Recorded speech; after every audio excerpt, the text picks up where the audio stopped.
Mari bersama belajar dan bergerak. NJH Agri Connect, jembatan ilmu dan aksi.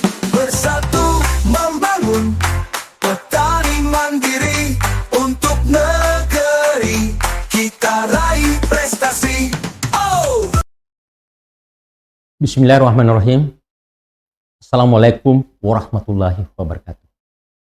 Kembali lagi channel Yampi Podcast dalam program Ngopi Bareng MJH. Ngobrol seputar pembangunan pertanian di Indonesia bersama Muhammad Jafar Hapsah. Selamat berjumpa sahabat Yampi, para petani, sahabat-sahabat KTNA, kelompok tani, Gapoktan, agribisnismen, teman-teman mahasiswa, petani milenial, dan masyarakat Indonesia. Kali ini kita akan membahas tentang swasembada pangan Indonesia tahun 2025. Bagaimana strateginya, peran pemerintah dan perangkat pemangku kepentingan, dan kiat-kiatnya bagaimana sesungguhnya terwujudnya swasembada pangan khususnya beras pada tahun 2025 ini. Saudara pemirsa, sahabat-sahabatku semuanya, swasembada pangan, energi, dan swasembada air merupakan komponen cita-cita Presiden Prabowo. Cita-cita seorang Presiden Prabowo, apa-apa yang ingin dilaksanakan pada waktu dia menjadi presiden. Dan salah satunya adalah bagaimana mewujudkan swasembada pangan dan bagaimana mewujudkan swasembada energi, air, dan program-program lainnya. Nah, saudara, Presiden menginstruksikan kepada Menteri Pertanian dan kepada stakeholder agar swasembada pangan sungguh-sungguh terwujud ya, dan dikasih tempo di dalam 4 tahun. Instruksi ini 4 tahun mulanya, tetapi beberapa waktu berubah menjadi jangan 4 tahun, dalam 3 tahun. Saudara Menteri, kemudian berubah lagi tidak lama 2 tahun. Dan dia katakan tahun ini 1 tahun harus swasembada ya pangan khususnya beras. Ya tentunya seorang menteri kalau masih menjadi menteri tidak ada pilihan lain, siap kan begitu ya. Nah, dan tahun 2025 ini alhamdulillah ya, atas rahmat Allah swasembada pangan bisa atau berhasil terwujud, alhamdulillah ya. Kenapa? Produksi beras nasional ya tahun 2025 31,4 juta ton mengalami peningkatan dibandingkan tahun 2024 yaitu 30,4 juta ton. Berarti meningkat 3,5%. Luar biasa bukan peningkatan tersebut? Ini dicatat oleh BPS. Indonesia sudah menghentikan impor beras sejak awal tahun 2025. Tidak satu butir pun beras kita impor pada tahun 2025. Itu merupakan instruksi. Nah, kemudian cadangan beras pemerintah sekarang ini 4,2 juta ton Juni 2025.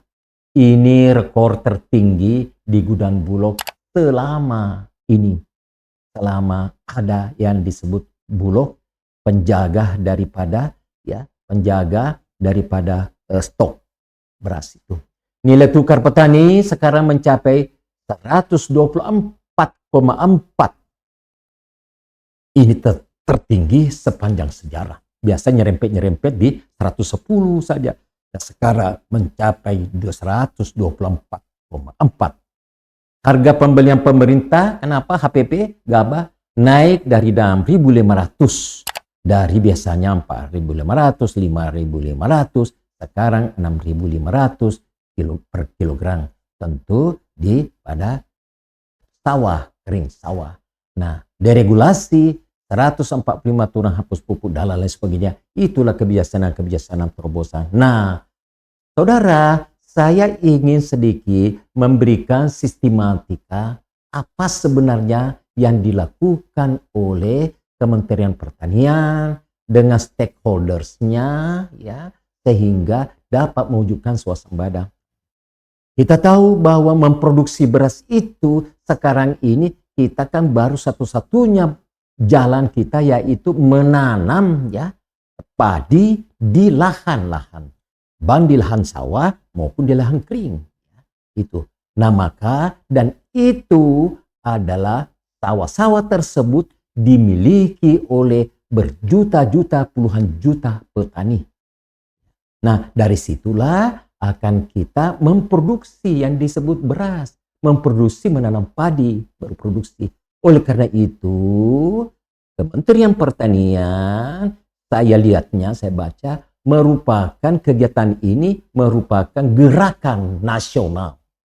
Gerakan nasional karena bagaimana dalam waktu yang bersamaan, sesuai tuntutan iklim, ya ketersediaan air, baik air hujan maupun air irigasi, untuk tidak ada pertanaman padi tanpa air.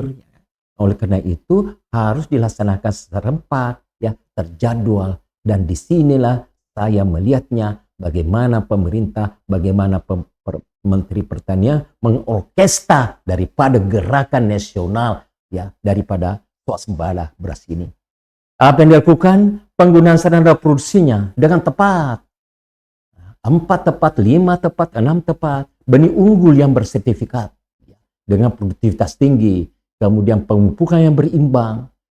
Kita ketahui pemupukan berimbang, NPK, dengan kemudian saat pengatur tumbuh dan lain-lain sebagainya, yang kemudian di mana pupuknya bersubsidi dan sudah diregulasi kembali oleh menteri, oleh pemerintah, sehingga dari 140-an daripada China tanda tangan, ya tinggal langsung sekarang ini dengan satu tanda tangan langsung dengan menggunakan KTP pupuk keluar. Nah kemudian modernisasi pertanian, artinya kan pertanian sekarang ini dilaksanakan dengan modern, dengan menggunakan ilmu pengetahuan, dengan menggunakan teknologi. Ya, oleh karena itu ada bantuan alat-alat mesin pertanian seperti traktor, rice mill, combine, harvester, pompa air, drone, semprot, dan lain-lain sebagainya, alat-alat mesin pertanian. Itu ada yang dibantu oleh pemerintah, ada yang bisa beli sendiri, kemudian ada yang bisa dikredit, ada yang bisa dibantu oleh pemerintah. Mendorong koperasi petani agar bisa mengelola lahan secara kooperatif, secara bersama, karena atau dengan gabungan kelompok tani, dengan kelompok tani, kemudian menggunakan pertanaman ya. Nah kemudian menggabungkan ya smart farming, pertanian presisi ya, dan berbasis sensor, data, dan satelit. Jadi dengan menggunakan teknologi penginderaan, maka dapat mengatur kapan program kerja, kapan bisa dilaksanakan jadwal-jadwalnya, kemudian itu diatur semua dengan komputerisasi, diatur semua dengan alat-alat modern. Nah kemudian bagaimana perbaikan dari rehabilitasi irigasi? Karena tidak ada pertanaman padi tanpa air. Kuncinya di sini berarti ada air hujan. Nah perbaikan jaringan irigasi, rehabilitasi jaringan irigasi tentunya ya. Kemudian saudara, pemanfaatan sumur bor. Sumur bor itu di bawah di sawah-sawah itu saya kemudian disedot, kemudian dilemparkan ke sawah-sawah ke air. Pemanfaatan sumur bor. Kemudian mengefektifkan embung-embung. Embung-embung itu kita membuat danau-danau kecil ya. Kemudian ya embung-embung yang menahan air itu dan itu dialirkan atau dipompa untuk menyiram. Kemudian juga pompanisasi. Pemerintah membantu pompanisasi, bagaimana mengangkat air dari yang lebih rendah atau sungai, kemudian melemparnya ke mendistribusikan ke sawah-sawah. Nah, bagaimana ekstensifikasi, perluasan areal tanam. Tadi kan kalau pertanaman itu intensifikasi, bagaimana sungguh-sungguh meningkatkan produksi persatuan luas, ya. Meningkatkan produktivitas persatuan luas. Nah sekarang ekstensifikasi yaitu produktivitas dikali dengan areal pertanaman. Maka areal pertanaman pun harus ditambah, dibuka. Makanya ini Kementerian Pertanian menganjurkan untuk menambah, membuka tambah tanam, ya, melalui ya lahan sawah-sawah baru, food estate yang sudah bisa dijalankan, ditanami di Kalimantan, Sumatera, Papua. Kemudian tentu menanam varietas-varietas yang sesuai dengan ya tanah-tanah baru tersebut. Optimalisasi pemanfaatan lahan rawa, lahan pasang surut, lahan tidur, ya tentu menggunakan varietas yang tahan naungan, kemudian menggunakan varietas yang tahan kekeringan, dan menggunakan varietas-varietas yang cocok di rawa yang ada asin-asinnya sedikit, terkadang pasang surut. Nah, sehingga memang sudah ada varietas-varietas yang saya tidak sebutkan lagi dengan bermacam-macam yang terlalu teknis seperti itu. Peningkatan intensitas tanam, IP, yaitu bagaimana di tempat itu yang tadi ini ditanami 1 kali menjadi 2 kali, 2 kali 1, 2, dan marengannya ditambah lagi bisa menjadi 2,5, bisa menjadi 3 kali. Itu namanya peningkat. Sehingga total luas area panen itu bertambah, luas tadi tanam. Nah, bagaimana pembiayaan? Petani ada disiapkan kredit usaha rakyat, KUR. Bunganya rendah, terjangkau, dan sekarang yang paling penting tersedia dan lancar, ya, sederhana penyalurannya. Kemudian asuransi usaha tani padi berlaku, ya, kalau ada risiko-risiko itu ada. Kemudian mengaktifkan subsidi benih, subsidi pupuk yang tadi saya sudah sampaikan. Subsidi pupuk ya diberikan deregulasi ya daripada ya agar supaya sungguh-sungguh pupuk bisa tersedia dan lancar, tidak berkarya wisata kemana-mana. Nah, pasca panen ya, untuk menjelaskan bagaimana ya setelah tanam kemudian ya kita panen dengan baik, ya kita sudah juga ada membantu di beberapa tempat itu adalah panen dengan apa, dengan mesin, ya. Nah, membangun lantai, kemudian kita bangun lantai jemur, ya kita menyamakan pengering dryer, kita siapkan juga mengorganize daripada rice milling unit, ya agar supaya dapat sungguh-sungguh ya menggiling gabah itu menjadi beras terdistribusi dengan kualitas yang baik. Meningkatkan stok cadangan beras pemerintah ya melalui kerjasama dengan Bulog, dengan stakeholders yang lain. Bagaimana tadi stok kita bisa capai 4 juta kurang lebih itu semuanya yang tertinggi selama ini dengan bagaimana mengintensifkan mekanisme bagaimana pembelian dilakukan. Meningkatkan kualitas beras agar memenuhi standar pasar domestik dan ekspor. Nah, bagaimana? Termasuk juga tentunya dipantau existing daripada bagaimana secara baik daripada data ya, dan di mana sistem satu data pertanian ya, di mana hanya yang mengeluarkan data itu ya adalah BPS ya. Kemudian tentunya juga ada early warning system untuk mendeteksi ancaman-ancaman kekeringan dan banjir. Dan juga bagaimana perlindungan tanaman bisa dilakukan ya dengan segala upaya-upaya saudara sekalian.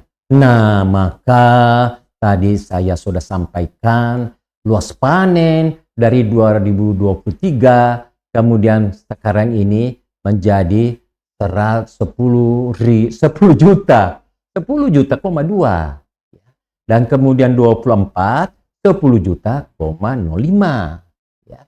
Dan 2025 data per Oktober 10,22 juta hektar.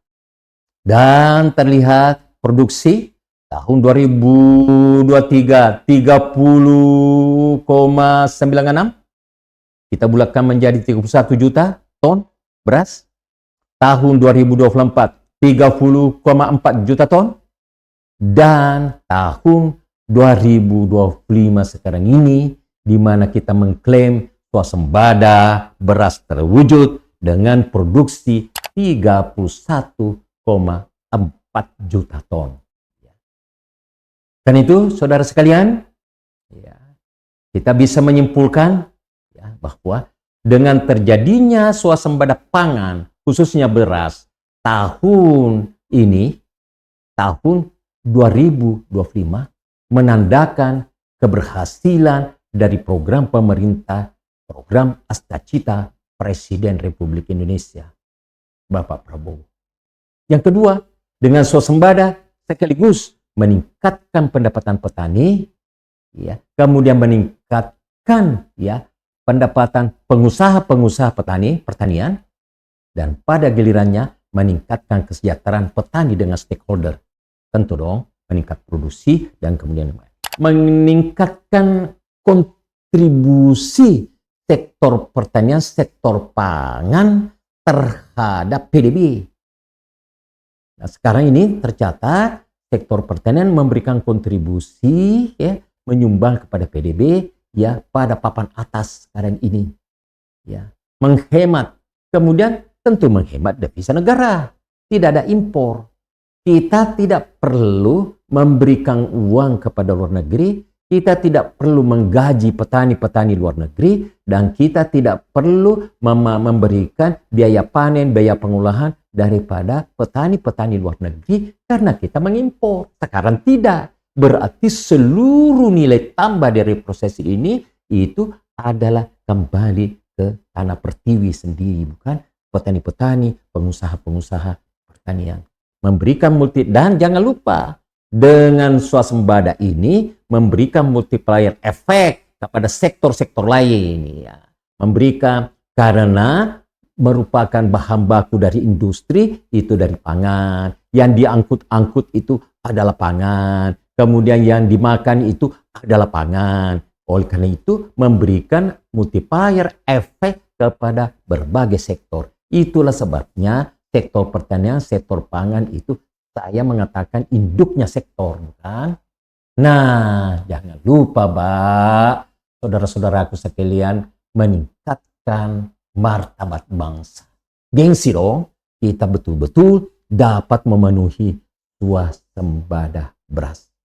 Demikian, saudara-saudaraku sekalian, ya, sedikit bincang kita, informasi yang saya sampaikan padanya kepada saudara-saudaraku pemirsa, petani milenial, kepada agribisnismen, kepada saudara-saudaraku KTNA, gabungan kelompok tani, juga organisasi-organisasi kemasyarakatan, profesi pertanian, dan seluruh stakeholder dan pemirsa yang saya hormati, saya banggakan, saya cintai. Wabillahi taufiq wal hidayah. Assalamualaikum warahmatullahi wabarakatuh. Mari bersama belajar dan bergerak. NJH Agri Connect, jembatan ilmu dan aksi. Bersatu membangun